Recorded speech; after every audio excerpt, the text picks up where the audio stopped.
सब मंत्रणालय किन्तु पक्षी दें किन्तु उनी आईन शृंखला रक्षा करार क्षेत्रे आमी मने करी व्यर्थ हयेछे।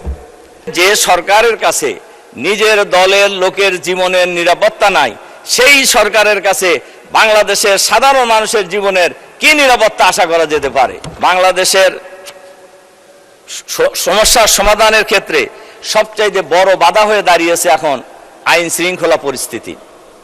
आईन शृंखला परिस्थिति गत 3 मासेर रिपोर्टे 100 दिने खून হয়েছে 605 জন, अपहरण হয়েছে 196 জন।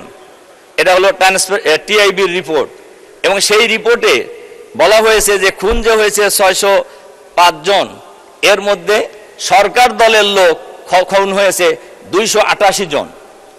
তাহলে সরকার দলের লোক খুন করলো কারা আর খুন হলো কারা? তাহলে দেখা যাচ্ছে যা হত্যাকাণ্ড হয়েছে, খুনের ঘটনা বাংলাদেশে যা ঘটেছে এর প্রায় অর্ধেক মানুষ কিন্তু সরকার দলীয় হয়েছে। এর অর্থ হলো নিজের দলের লোকদেরকে নিজেরাই মেরেছে।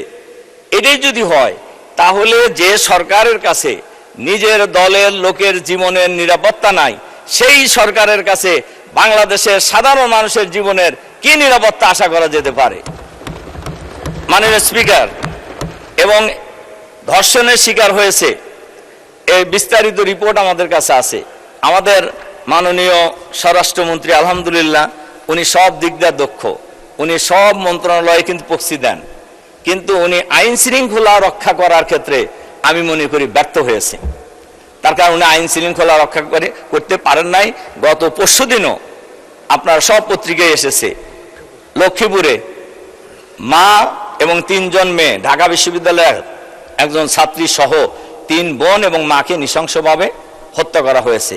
ধর্ষণের ঘটনা প্রতিনিয়ত হয়ে যাচ্ছে, কিন্তু এগুলো কিন্তু আইন শৃঙ্খলা বাহিনী এটা কতটুকু এরা মানুষের জান মাল ইজ্জত আবরু নিরাপত্তা বিধান করতে পারছে এটা কিন্তু আমরা আসলে কেউই বুঝতে পারছি না।